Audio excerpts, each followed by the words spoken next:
ഇന്നത്തെ ദൈവവചനം വിശുദ്ധ ലൂക്കാ എഴുതിയ സുവിശേഷം 8-ാം അധ്യായം 1 മുതൽ 3 വരെയുള്ള വാക്യങ്ങൾ.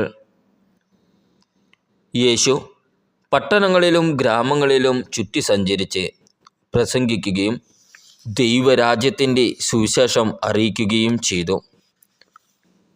12 പേരും യേശുവിനോടുകൂടി ഉണ്ടായിരുന്നു. അശുദ്ധാത്മാക്കളിൽ നിന്നും മറ്റു വ്യാധികളിൽ നിന്നും വിമുക്തരാക്കപ്പെട്ട ചില സ്ത്രീകളും 7 ദുഷ്ടാത്മാക്കൾ വിട്ടുപോയവളും മഗ്ദലന എന്ന് വിളിക്കപ്പെടുന്നവളുമായ മറിയവും ഹെരോദോസിൻ്റെ കാര്യസ്ഥനായ കൂസായിയുടെ ഭാര്യ യോവാന്നയും സൂസന്നയും തങ്ങളുടെ സമ്പത്തുകൊണ്ട് അവരെ ശുശ്രൂഷിച്ചിരുന്ന മറ്റു പല സ്ത്രീകളും അവരോടൊപ്പമുണ്ടായിരുന്നു. നമ്മുടെ കർത്താവായ ഈശോമിശിഹായ്ക്ക് സ്തുതി. ഇന്നത്തെ ദൈവവചനം വിശുദ്ധ ലൂക്കാ എഴുതിയ സുവിശേഷം 8-ാം അധ്യായം 1 മുതൽ 3 വരെയുള്ള വാക്യങ്ങൾ. യേശു പട്ടണങ്ങളിലും ഗ്രാമങ്ങളിലും ചുറ്റി സഞ്ചരിച്ച് പ്രസംഗിക്കുകയും ദൈവരാജ്യത്തിൻ്റെ സുവിശേഷം അറിയിക്കുകയും ചെയ്തു. 12 പേരും യേശുവിനോടുകൂടി ഉണ്ടായിരുന്നു.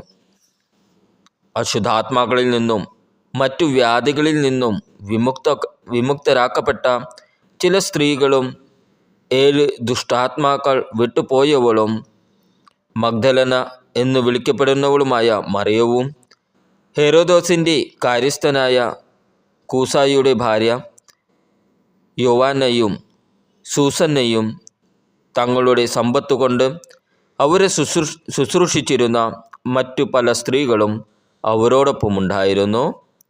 നമ്മുടെ കർത്താവായ ഈശോമിശിഹായ്ക്ക് സ്തുതി. ഇന്നത്തെ ദൈവവചനം വിശുദ്ധ ലൂക്കാ എഴുതിയ സുവിശേഷം 8-ാം അധ്യായം 1 മുതൽ 3 വരെയുള്ള വാക്യങ്ങൾ. യേശു പട്ടണങ്ങളിലും ഗ്രാമങ്ങളിലും ചുറ്റി സഞ്ചരിച്ച് പ്രസംഗിക്കുകയും ദൈവരാജ്യത്തിൻ്റെ സുവിശേഷം അറിയിക്കുകയും ചെയ്തു. 12 പേരും യേശുവിനോടുകൂടി ഉണ്ടായിരുന്നു.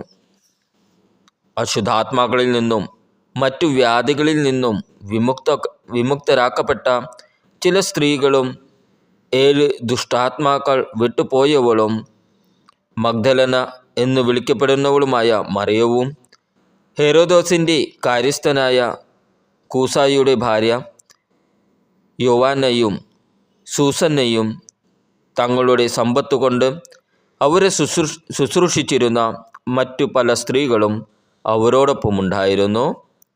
നമ്മുടെ കർത്താവായ ഈശോമിശിഹായ്ക്ക് സ്തുതി.